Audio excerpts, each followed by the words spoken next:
Welcome to Telangana వెలుగు. నేను మీ రాజు. గత కొన్ని రోజులుగా నల్గొండ రాజకీయాలు హీట్ ఎక్కాయి. అందుట్లో ఇటు ఉత్తమ్ కుమార్ రెడ్డి, అలాగే కోమటిరెడ్డి వెంకటరెడ్డి, ఈ విభేదాలు ఎప్పుడు బయటపడ్డాయంటే నాగార్జున సాగర్ గేట్లు ఆ ఎత్తేసే కార్యక్రమంలో, గేట్లు ఓపెన్ చేసే కార్యక్రమాల్లో దాదాపుగా కోమటిరెడ్డి వెంకటరెడ్డి గారు 9 గంటల నుంచి వెయిట్ చేయడం, సో ఉత్తమ్ కుమార్ రెడ్డి గారు 10 గంటలకు రావడం, సరే 10 గంటలకు వచ్చిండు కదా అని చెప్పేసి అలిగి వెళ్ళిపోయిండు అని చెప్పేసి మళ్ళీ కోమటిరెడ్డి వెంకటరెడ్డి కోసం వెయిట్ చేయకపోవడం తోటి ఆ రోజు నుంచి ఉత్తమ్ కుమార్ రెడ్డి కోమటిరెడ్డి వెంకటరెడ్డికి పడట్లేదు. సో సొంత పార్టీల ఎమ్మెల్యేలకి ఒక కోఆర్డినేషన్ లేదు.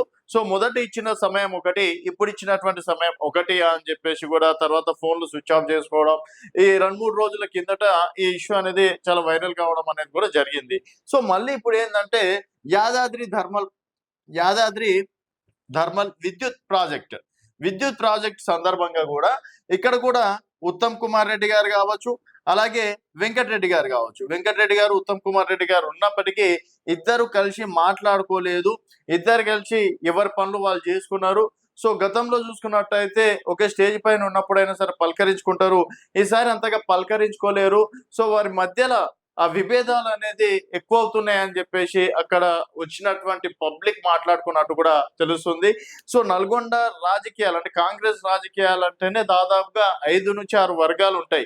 సో వర్గాలు లేనిది నల్గొండ రాజకీయాల్లో కాంగ్రెస్ పార్టీ ఉండదు. ప్రతి నియోజకవర్గాల్లో దాదాపుగా 3-4 వర్గ పోర్లు అయితే అది కామన్ గా నడుస్తే దాన్ని పెద్దగా మేము పట్టించుకోమని చెప్పేసి కార్యకర్తలు చెప్పేటువంటి మాట. కాకపోతే ఇప్పుడు బయటికి వెళ్ళినప్పుడు అయితే ఒక యూనిటీగా అయితే కనిపించే అవసరం ఎంతైనా ఉంటుంది. ఇటు కోమటిరెడ్డి వెంకటరెడ్డి సైలెంట్ గా ఉండడం, తర్వాత ఉత్తమ్ కుమార్ రెడ్డి గారు కూడా మాట్లాడకపోవడం. సో మొన్న కేవలం నాగార్జున సాగర్ ఇష్యూనే లోపల పెట్టుకున్నారా అంటే గతంలో కూడా 2009లో వెంకటరెడ్డి గారికి మొదట మంత్రి పదవి ఇచ్చినప్పటికీ వైఎస్ రాజశేఖర రెడ్డి హయాంలో ఉత్తమ్ కుమార్ రెడ్డి గారికి రాలేదు. తర్వాత కిరణ్ కుమార్ రెడ్డి హయాంలో ఉత్తమ్ కుమార్ రెడ్డి గారికి రావడం, వెంకటరెడ్డి గారు తెలంగాణ ఉద్యమంలో ఉండడం, తర్వాత చూసుకున్నట్టయితే క్రమంగా పిసిసి అధ్యక్షుడిగా కోమటిరెడ్డి వెంకటరెడ్డి నామినేషన్ వేసినప్పటికీ ఉత్తమ్ కుమార్ రెడ్డి గారికి 2015లో ఇవ్వడం, తర్వాత ఉత్తమ్ కుమార్ రెడ్డి పైన కోమటిరెడ్డి బ్రదర్స్ ఇద్దరు కూడా గతంలో ఛాలెంజ్ చేయడం అనేది కూడా జరిగింది.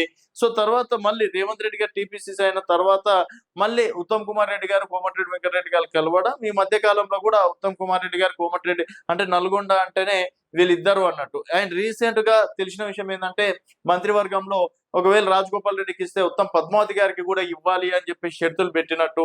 సో రాజగోపాల్ రెడ్డి గారికి ఒక రకంగా మంత్రి పదవి రాకపోవడానికి అంతో ఎంతో ఉత్తమ్ కుమార్ గారు ఉన్నట్టు అని చెప్పేసి కూడా కొంతవరకు మాటలు వినిపించడం అనేది జరిగింది. అది నిజం కాదు, మరోసారి చెప్తున్నా, అది నిజమా అబద్ధమా అనేది పక్కన పెడితే సో గుసగుసలు అనేది వినిపిస్తుంటాయి, అది కామన్. ఆ విధంగా గుసగుసలు వినిపించింది మాత్రమే మీకు చెప్పే ప్రయత్నం చేశాను.